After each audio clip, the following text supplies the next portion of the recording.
మా రాయలసీమ నేత కాంగ్రెస్ మాజీ మంత్రి అదే సాయిబాబా సత్య సాయిబాబా సొమ్మును దోచుకున్న రఘువీరారెడ్డి ఏపీ ఎన్నికల ఫలితాల గురించి ఒక జోస్యం చెప్పాడు. మరి ఈయన ఏం చెప్పాడో ఇందాము షర్మిల గురించి కూడా చెప్పాడు. ఆ షర్మిల కడపలో గెలుస్తుందని ఒక జోస్యం కూడా చెప్పాడు. ఈయన కూడా చిలక జోస్యం చెప్పాడు. అంతేకాకుండా షర్మిల ఇంతకు లాస్ట్లో వచ్చింది కాబట్టి ముందు నుంచే చాలా 1 year 2 years ముందే వచ్చింటే 10-20 సీట్లు గెలిచేవాళ్ళంట. అంతేకాకుండా వైఎస్ఆర్సీపీ వాళ్ళు టీడీపీ వాళ్ళు డబ్బులు పంచారు, కాంగ్రెస్ వాళ్ళు డబ్బులు పంచలేదు. ఎక్కడైతే వైఎస్ఆర్సీపీ టీడీపీ వాళ్ళు డబ్బులు పంచలేదో ఆ ఏరియాలో కాంగ్రెస్ గెలుస్తుందంటే పెద్ద ఈయన మరి ఈయన భలే చెప్పాడు ఇది. అంతేకాకుండా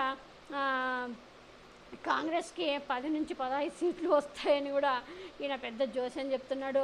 అంతేకాకుండా ఏపీలో ఎవరు గెలవబోతున్నారంటే దానికి కూడా 90 ఎవరు గెలిచినా కూడా 95 నుంచి 100 లోపలనే సీట్లు గెలుస్తారంట అని చెప్తూ ఉన్నాడు. మరి ఈయన కూడా ఎంతైనా లగడపాటి కాంగ్రెస్ వాళ్ళంతా వీళ్ళంతా కాంగ్రెస్ గ్యాంగ్, వీళ్ళంతా ముదిరిన ముసలోళ్ళు, వీళ్ళంతా కాంగ్రెస్లు దొబ్బేసిన వాళ్ళు, కాంగ్రెస్ వీళ్ళంతా చిలక జోస్యాలు చెప్పుకొని బతికేస్తున్నారనమాట. మరి ఈయన ఇన్ని చిలక జోస్యాలు చెప్పి ఇంత కాంగ్రెస్ గెలుస్తుంది, షర్మిల కడపలో గెలుస్తుంది, మరి కాంగ్రెస్కి ఇంత ఆదరణ ఉన్నప్పుడు 2029లో మళ్ళీ కాంగ్రెస్ పుంజుకుంటుందంట షర్మిల నాయకత్వంలో.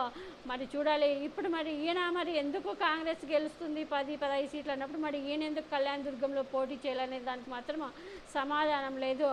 రాయలసీమలో ఈయన కళ్యాణదుర్గంలోనే ఉండలేక పారిపోయి బెంగళూరులో నివసిస్తున్న ఈయన ఏపీ రాజకీయాల గురించి మాట్లాడుతుంటే నవ్వుకుంటున్నారు. మరి ఈయన పోటీ చేయకోకుండా మళ్ళీ ఈయన వేరే వాళ్ళకి కళ్యాణదుర్గంలో గెలిపించాలని చూసుకున్న ఇతను మరి ఈయన పోటీ గెలిచే ఉద్దేశం ఉంటే మరి ఈయన ఎందుకు నిలబడలేదు అనే దానికి కూడా ప్రజలకు సమాధానం చెప్తే బాగుంటుంది.